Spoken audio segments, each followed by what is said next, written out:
Vamos lá, seguindo em frente com o nosso último Masechet Shabbat, a gente está no Daf Mem Zayin, na Mudalef, na metade de baixo. Conta para a gente a seguinte história. Certa vez, Levi Bar Shmuel Ashkechinhu Lerabi Ava Leravuna Barchia de Avukaime Yapitcha de Bei Ravuna. Certa vez, Levi Bar Shmuel se encontrou Rabi Ava e Ravuna Barchia. Estavam os dois parados na frente do Beit HaMidrash, da casa de Ravuna. Amarleu perguntou para eles, Levi Bar Shmuel, o seguinte: Mal, leachzir mitah shel tarsiim. Será, Beshabat, será que eu posso montar uma cama de tarsiim no Shabat? Tarsiim eram pessoas, vendedores ambulantes, que eles iam de cidade em cidade vender, ou vender kelim de bronze, Rashi traz aqui, ou vender tipos de especiarias. Eles iam de cidade em cidade, e já que eles eram ambulantes, eles tinham que viajar para uma cidade que eles não conheciam ninguém, então eles levavam uma caminha, eles tinham uma cama que eles montavam. Esses são os tarsim, e a cama que eles montavam era feita de partes, que você montava e desmontava, não tipo essas camas que você dobra e acabou. Realmente, você precisava tirar os pés, montar a cama, e depois você desmontava e levava com você na viagem. Posso montar isso no Shabat ou não? Qual a pergunta por trás da pergunta? A pergunta é se, ao montar uma cama dessas, será que eu transgrido a proibição de Makeh Bepatish? Uma das melachot de Shabbat é chamada Makeh Bepatish, é quando eu termino alguma coisa, quando eu termino a construção de alguma coisa, quando eu termino a montagem de alguma coisa. Então, será que aqui, na hora que eu montar a minha cama, eu tenho uma cama pronta, que eu fiz ela? Tá bom que ela já estava meio pronta, não construí do zero, mas de qualquer jeito, na hora que eu prendo bem as pernas e formo uma cama, talvez eu tenha aqui a melachá de Makeh Bepatish. É isso que ele perguntou, pode ou não pode? Amrolei Shapidam, me falaram para ele, está liberado, pode construir sem problema nenhum, pode montar essa cama. Atalei Kamei de Ravilda. Aí esse Levi Bar Shmuel, ele foi até Ravilda e perguntou a mesma pergunta, pode ou não pode? Amar, Arav, Shmuel, Damet Ravaio, Amachzid, Mitashet Arsim Beshabat, Chayav Chatat. Falou Ravilda, peraí. Rav e Shmuel, Ravilda, ele foi aluno dos dois, de Rav e de Shmuel. Quando um faleceu, ele foi ser aluno do outro. Ele falou, olha, tanto o Rav quanto o Shmuel, os dois falam que alguém que monta uma cama de Tarsiim, desses vendedores ambulantes no Shabat, ele é Chayav Chatat. Tem aqui uma proibição da Oraita, uma proibição da Torá. Eles te falam que é permitido? Rav e Shmuel proíbem e falam que não só que é proibido pela Torá, não só uma proibição do Rabanan. Como assim? Já vamos ver qual a discussão entre eles. De qualquer jeito, Meite me pergunta a Gemara o seguinte. A Gemara faz a seguinte pergunta para Rabi Ava e Ravuna Barchia que permitiram. Está escrito na Braita o seguinte: Amachzir kane menorá beshabat chayav chatat. Menorá, os candelabros, muitas vezes eles tinham vários braços, depende de quanta luz você queria acender, quantas velas você queria acender. Esses braços eram, dava para pôr e tirar. Então, muitas vezes eles tiravam os braços de acordo com a necessidade. Então, está escrito na Braita que é Mahzir Kane Menorá Beshabat Chayav Chatat. Alguém que devolve um dos braços na menorá, prende ele no candelabro, ele é Chayav Chatat. Ele fez uma proibição da Torá, porque ele prendeu ele, ficou lá firme. É como se ele tivesse construído, ele terminou a montagem da menorá. Kane Sayadin Lo Yachzir Vem Yachzir Patura Valassur. Kane Sayadin é o seguinte: Sayadim é o cara que passava, se na verdade é concreto, mas seria tipo o cara que pinta a parede. Muitas vezes ele tem que pintar a parede, ou seja, com tinta, ou seja, o que ele passava lá na época para ler saída, às vezes ele precisava deixar a parede branca, era um tipo de tinta. O que ele faz? Quando ele está pintando embaixo, é fácil, ele não precisa de algo muito comprido, mas quando ele quer pintar num lugar mais alto, ele tinha várias peças que se juntavam e formavam um bastão comprido para ele conseguir pintar nos lugares altos. Agora, esses pedacinhos que se juntavam, tinham alguns pedaços, porque dependendo da altura ele colocava mais partes. Tipo, tinha aqueles lápis antigamente que era feito de vários pequenininhos coloridos, que você podia escolher o tamanho que você quer. Então, aqui também, ele prendia um no outro, e dependendo da altura, ele prendia uma quantidade. Agora, isso que ele prendia era só temporário, porque na hora que ele acabar de pintar, ele vai desmontar. Então, com relação a Kanesh El Sayadim, não pode, mas se fez, é Patura Valassura, ou seja, tem uma proibição de Rabanan. Ou seja, está naquela fala o seguinte: se eu construo, se eu monto alguma coisa, eu tenho uma proibição na Torá de Makeh Bepatish. Então, se eu coloco um candelabro eu coloco um dos braços do candelabro, prendo ele no candelabro, construí, montei o meu candelabro, tem uma proibição na Torá. mas esse dos Sayadim, esse dos pintores, que ele vai deixando comprido e quando ele acaba de pintar ele desmonta, já que não é para ficar comprido, é feito para montar e desmontar, é somente uma proibição de Rabanan. Rabi Simai Omer, Rabi Simai fala o seguinte, Keren Agulá Hayav, Keren Pshutá Patur. Keren Agulá e Keren Pshutá era um tipo de kleizemer, era um tipo de, como fala? Era um tipo de instrumento musical, talvez é parecido com aqueles negócios dos escoceses, aquela foita dos escoceses, que você coloca vários tubos em um negocinho e se assopra, faz barulhos diferentes. Então, tinham dois kleizemer, tinham dois instrumentos musicais, alguns deles, o keren, o negócio que você colocava, oco, que você prendia no buraco embaixo, alguns ele era mais arredondado e alguns era mais reto. O arredondado tinha que apertar ele muito bem para ficar bem firme e não sair. O pshutá, o que era mais reto, não precisava apertar tanto. Você colocava ele lá, já ficava bom, já funcionava. Então, fala Rabi Simai, keren agulá hayav. Se era algum que era keren agulá, que ele era arredondado, que você tinha que apertar e firmar isso muito bem, é hayav, fez uma proibição na Torá. Keren pshutá, esse que você não precisava apertar tão bem, então ele ficava um pouquinho solto, é patur, é de Rabanan. De qualquer jeito, a gente vê, tanto de acordo com Tanakama, com relação aos braços do candelabro, quanto com relação a Rabi Simai, nesse Keren Agulá, a gente vê que se eu prendo duas partes de alguma coisa, seja o braço na menoral, seja as pernas da cama, por exemplo, tem aqui uma proibição na Torá. Então, como Rabi Ava e Ravuna Barhia permitiram montar essa cama dos Tarsiim, essa cama desses vendedores ambulantes, a priori, o que era a cama deles? Eu tinha vários pedaços de madeira que encaixavam, e na hora que eu encaixo, eu construí a minha cama, é uma proibição na Torá, de Maquia e Patish, como eles permitiram. A priori, como a gente vê da Braita, Rav Shmuel tem razão, que é proibido pela Torá. Responde Gemara, Inhu, Rabi Ava e Ravuna Barhia, que permitiram de Amor que Aitana, eles seguem a opinião que aparece na seguinte braita, a gente vai ver no próximo mudo, a opinião de Rabban Shimon ben Gamliel, que permite montar dessa forma. O que está escrito na braita? Detânia, está escrito na braita o seguinte, Malbenot Amitá, Uchraot Amitá, o Levachim Shel Skibas.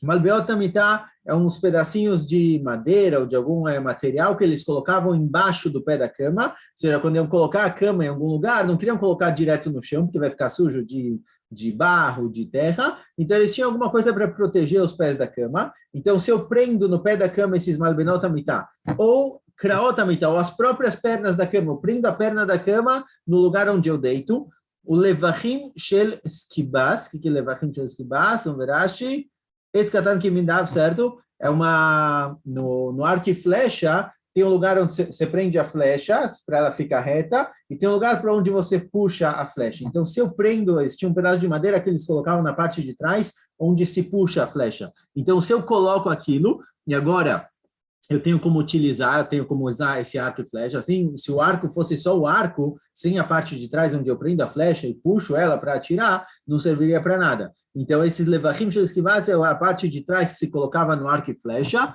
Loichzir, eu não posso colocar tudo isso.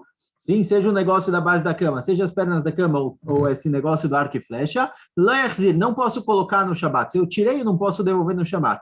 Vemechzir patura valassur. Porém, se eu coloquei no Shabat, é patura valassur, é uma proibição de Rabanan, porque ele não fica muito bem preso, ele ainda fica um pouco solto, não é muito, muito forte. Veloitka, porém eu não posso prender com muita força para realmente virar uma coisa só. Não virar uma coisa só a ponto de que não dá para soltar, mas a ponto de que não fica nem mexe, certo? Fica bem preso. Vem tacar hayav hatat. E se eu prendi de tal forma que fica muito bem preso, e não sai, é Chayav Hatat, é uma proibição da Torá. Isso é a opinião de Tanakama, e ela combina com o que a gente vem falando até agora. O que Rabi Ava e Ravuna Barhia permitiram, eles seguem a opinião que aparece agora na Braita. Rashbag Omer, fala Rashbag, e Marefui mutar. Se os pés da cama, ou o negócio que protege os pés da cama, ou a parte do arco e flecha, se ele era fui, se ele é um pouquinho solto, ou seja, ele não fica bem preso, ele entra e sai fácil, certo? Eu posso pôr, tirar, não tenho que fazer esforço nenhum para puxar, não é que eu tenho que segurar com as duas mãos e arrancar, é fácil de entrar e sair, é permitido. De acordo com o Rashba, quando eu monto alguma coisa que não vira uma coisa só, tá bom que agora a minha cama ou a minha mesa está de pé porque eu coloquei as pernas, mas se eu levantar o tampo, caem as pernas, certo? Não que só está apoiado, tá um dentro do outro, mas sai e entra muito fácil, Farashbag não tem problema nenhum. Ou seja, embora a gente encontre opiniões na Mishnah e na Braita que proíbem montar uma coisa, mesmo que isso fique rafui, fique leve, não fique bem preso, tem uma opinião nos Tanaim de Rashbag que se algo não está completamente preso, não está preso a ponto de que seja difícil tirar, é permitido legal, não tem problema nenhum. E Rabiava e Ravuna Barria sovrim como Rashbag, por isso eles permitiram construir essa cama de Tarsim. Certo? Essa é a permissão deles, é baseado nisso. Que a cama deles, aparentemente, certo? Pelo que parece da nossa Gemara, a cama que eles montavam, ela ficava firme, mas as pernas entravam e saíam muito fácil, certo? Tem tipos de mesas que são assim, que às vezes tem tipos de mesas que não são iguais que tem na sinagoga, por exemplo, que você só dobra as pernas e fecha. Tem algumas que você precisa colocar as pernas para a mesa ficar de pé. Então tem algumas que você precisa apertar e prender forte, não solta. Se quiser soltar, tem que puxar, fazer alguma coisa com um pouco mais de força. E tem algumas que você só meio que apoia, mais ou menos, e fica de pé dessa forma. Então, o Rashbag fala que nesse caso é permitido, e a cama dos Tarsim, aparentemente, era assim. Fala, Gemara. Beirav Hama avamita galalnita, avameadre lá beyomatava. Na casa de Rav Hama tinha uma cama chamada Mita Galalita, certo? É parecido com a cama dos vendedores ambulantes, e ele montava no Yom Tov, como montava e desmontava no Yom Tov, sem problema nenhum. Amar Leom Drabanan Lerava perguntou um dos alunos para Rava, que estava lá também, Maidater, por que é permitido? Por que ninguém fala nada? Por que ninguém proíbe isso? Binyan minatzado? Porque não fica forte, não fica bem preso, certo? Essas camas que eles montavam não ficava bem preso? Neida isura deoraita leica, isura de rabanan, minha eika. Quando não fica muito preso, embora não tenha uma proibição da Torá, mas eu tenho a priori lichorá pelo menos uma proibição de rabanan. Então, por que permitem fazer isso na casa de Rav Hama? A Marley falou, Rava, Ana Kerashbag, viralida. A Marimera fui mutar. Falou, Rava, não, a gente sustenta com a opinião de Rashbag, que a gente viu aqui em cima, que se se não é firme, se não é bem preso, é mutar. Não tem problema nenhum. Certo? Por isso, a gente permite isso também, igual era permitido a cama dos Tarsim, essa é justamente a discussão. Será que algo que ele fica de pé, mas não é difícil de desmontar, é fácil de pôr e tirar. Será que é proibido ou não é proibido? Essa discussão entre eles, Rava fala que aqui a gente permite. Próxima Mishnah. Fala Mishnah, notnim kli tachaneh lekabel nitzotzot, velo iten letocho mayim mipnei sheu mechabe. Se eu tenho uma vela, que a vela começou a sair dela faíscas, certo? Começou a explodir lá, está saindo faíscas, eu estou com medo que as faíscas queimem a minha casa, eu posso pegar, por exemplo, um recipiente de bronze que não pega fogo e colocar embaixo da minha vela, que embora as faíscas caiam em cima desse recipiente, não tem problema nenhum, a gente já vai discutir isso, já vamos ver qual problema teria. Porém, eu não posso colocar água. Eu não posso colocar água para que a faísca caia diretamente na água e se apague. Vamos ver por que não também. Fala, Gemara.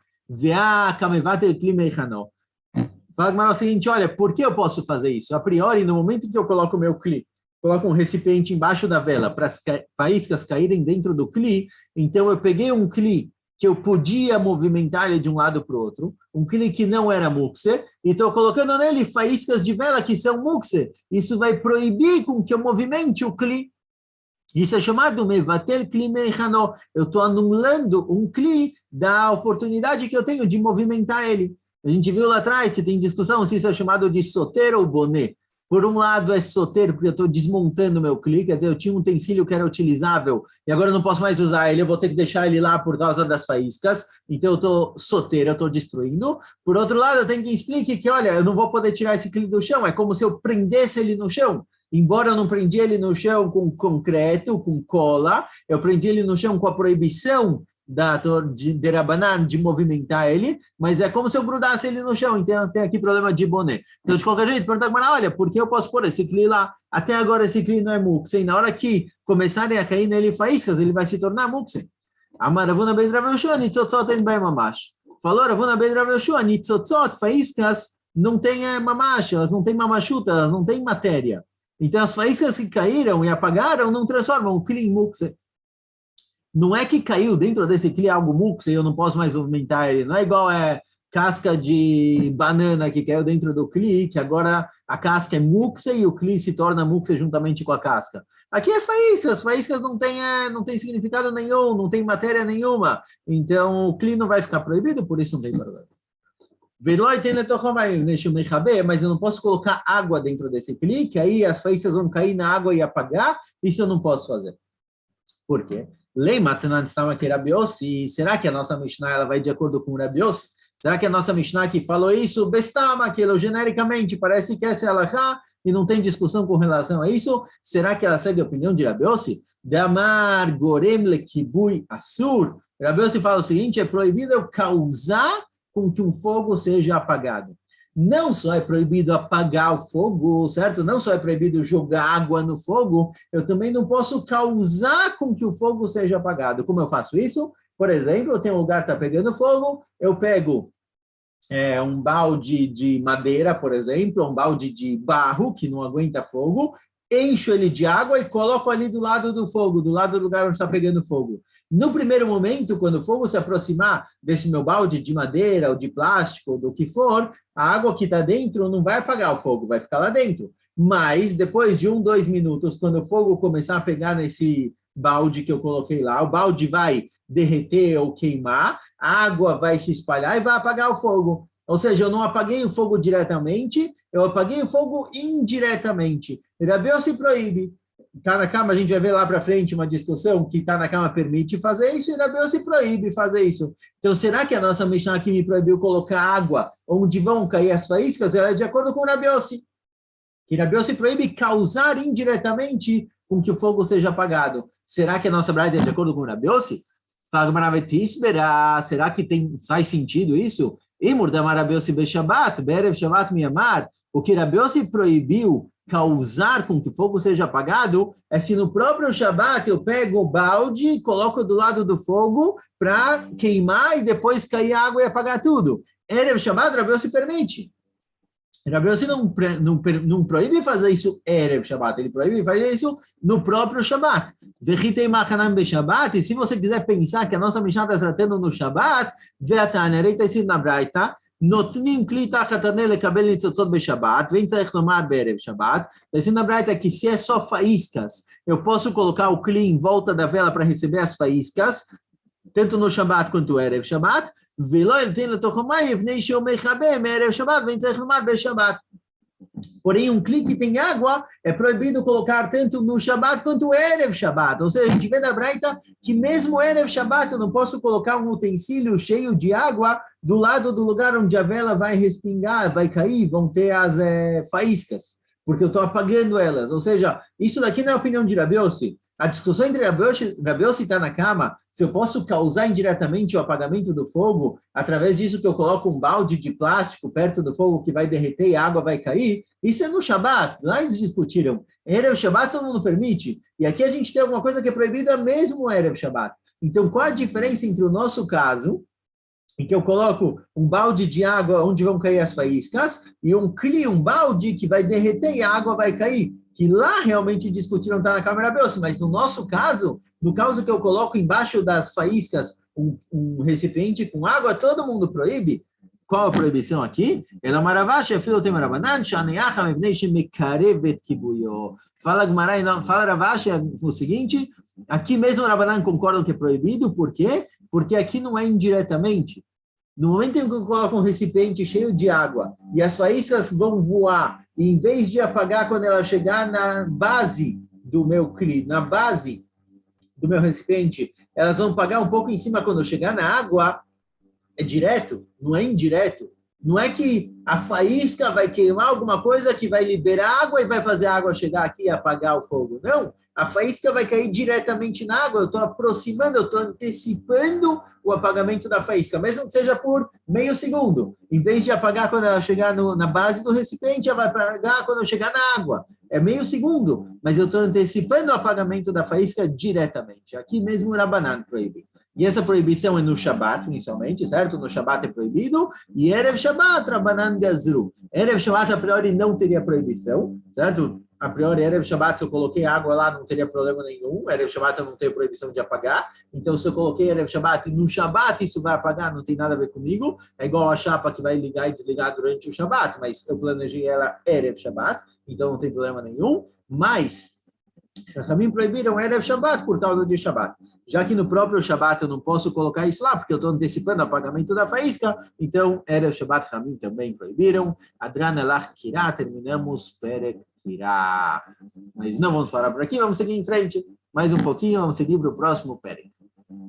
Esse próximo Perek, ele trata de Atmaná.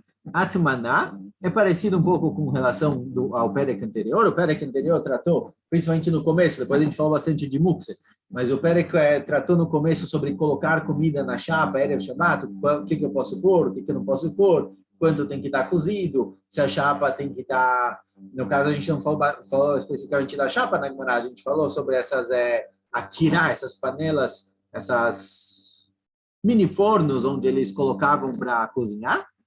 A nossa Mishnah aqui trata de Atmaná. O que é Atmaná? Atmaná é quando eu quero colocar a minha panela, que eu esquentei, fervi, preparei ela Erev Shabbat, em alguma coisa que vai manter o calor. Leatmina é esconder dentro de alguma outra coisa, cobrir ela completamente. Então, o que eles faziam? Eles não tinham chapa antigamente, e muitas vezes não dava para deixar o fogo aceso o Shabbat inteiro. Então, quando eles queriam manter alguma comida quente, mesmo durante a semana, eles pegavam a panela fervendo e colocavam ela dentro de algum recipiente com algum produto que mantém a comida quente. Então, tem produtos que mantêm a comida até, às vezes, meio que esquentando, certo? Alguma reação química lá que permite com que a panela continue a esquentar sem o fogo. E tem produtos que não vão esquentar, mas vão manter o calor. Então... A nossa Gemara, a nossa Mishnah trata do que é permitido, no que é permitido colocar a panela e no que é proibido. Caso seja algo que produz calor, que gera calor, independente da forma que seja um fogo ligado, seja a nossa chapa, por exemplo, como a gente vai tratar mais para frente, vamos trazer exemplos, seja produtos que vão aparecer aqui na Mishnah, que eles geram calor, eles produzem calor, é proibido fazer isso no Shabbat. É proibido colocar uma panela dentro de um produto que gera calor no Shabbat. Chachamim proibiram, porque se eu fizer isso, eu posso acabar colocando na brasa, e na brasa, na hora que eu coloco na brasa quente, eu acendo o fogo, e é proibido no Shabbat. Então, Chachamim proibiram guardar panelas dentro de caixas, dentro de recipientes com produtos que geram calor, porque talvez eu vou acabar colocando num lugar onde tem brasas, e na hora que eu ponho na brasa, eu mexo nela, ela pega mais forte, eu estou acendendo fogo no Shabbat, então proibiram um por causa do outro. Porém, coisas que não geram mais calor, só mantém ele, é beseder. Então fala a nossa Mishnah, no que é permitido esconder, colocar a minha panela, e o que é proibido no Shabbat. Entomnim lo begefet. É proibido, eu não posso leatmin, eu não posso colocar, esconder, guardar a minha panela dentro de um recipiente, uma caixa cheia de gefet. Gefet a gente vai ver que é restos de azeitonas ou restos de gergelim, certo? Depois que tiram o óleo da azeitona, o que resta lá, aparentemente tem algum processo químico que acontece lá que produz um pouco de calor, se mantém quente, então não posso colocar minha panela lá dentro porque ela vai continuar esquentando. Velo bezevel, zevel é adubo, o adubo também esquenta a panela. Tem outros motivos para não colocar a panela dentro do adubo, mas não seria um problema de Shabbat, por Shabbat também não pode. Lo bemelach, não posso colocar no sal, se eu tiver uma caixa inteira de sal, eu não posso colocar a panela lá dentro no Shabbat. Velo becid, não posso colocar no cal. Velo bechol, nem em areia. Areia, terra. E esse tipo de coisa, esses daqui que a gente trouxe, ben lachim e neveshim. Não importa se ele está úmido ou seco, todos esses é proibido colocar a panela lá dentro, porque eles geram calor, eles produzem calor, então isso vai fazer com que a minha panela esquente mais no Shabbat, e se eu colocar isso aqui, eu posso acabar colocando também numa brasa, Chachamim proibiram. E tem outras coisas que também não pode. Velobeteve, não posso colocar na palha. Velobezagin, também não posso colocar no que sobra depois que amassam uma uva e tiram vinho. Aquilo que sobra também não pode. Velobemochin, nem nada mole, tipo algodão. Velobe Asabim, e não dentro de plantas. Se eu tiver uma caixa cheia de plantinhas, não posso colocar lá a minha panela. Bisman Shem Lachim, enquanto eles estão um pouco úmidos. Certo? Úmido não quer dizer molhado, úmido quer dizer que ele não está seco, tipo uma planta verde, por exemplo. Mas se eles já secaram, se a planta já ficou marrom, se a palha já ficou quebradiça, aí já não tem problema nenhum, porque isso daqui já não gera mais calor, já não produz mais calor, e aí tudo bem. Vamos parar por aqui na Mishnah, certo? Porque a Gemara vai começar a discutir um pouco mais o assunto, mas é só para deixar claro, esse ponto da Mishnah é a nossa proibição, a proibição de Atmaná, de colocar alguma coisa dentro da outra. Só trazendo um pouquinho de Alahá, tem dois conceitos, tem uma machloket com relação a Atmaná. O que é chamado Atmaná? Isso aqui, na verdade, é válido para tudo que a gente vê durante o nosso Perek. A gente vai seguir principalmente a opinião que diz que Atmaná é quando eu coloco alguma coisa dentro de outra e fecho de todos os lados. Isso é Leatmin, é realmente cobrir isso de todos os lados. Então, quando a gente imaginar aqui os nossos casos, imagina uma caixa cheia de sal e eu coloco a minha panela lá dentro, quer dizer, eu coloquei a panela lá dentro, eu cobri ela de sal por todos os lados. Essa é uma das opiniões com relação a Atmaná, esse é o costume ashkenazi, o Rema traz isso. Já o Beit Yosef, o Rav Yosef Karo, no Shulchan Aruch, ele traz também que Atmaná é se eu coloco completamente encostado, mesmo que seja só na parte de baixo. Não preciso atletmin, não significa cobrir de todos os lados, significa que a parte de baixo da minha panela está completamente encostada em alguma coisa. E com chapa isso vai ser uma rumra com relação ao Sfaradim, que você coloca diretamente na chapa e ele fica encostado na chapa, toda a parte de baixo vai ser proibido. Você vai ter que colocar uma pequena separação entre a chapa e o que você está colocando, para não ficar diretamente dentro da chapa. A gente fala disso mais para frente, lá para frente, mas em geral a gente vai seguir a opinião de que é Atmaná quando você realmente cobre aquilo, fecha isso de todos os lados. Bezrat Hashem, continuamos amanhã. Até mais.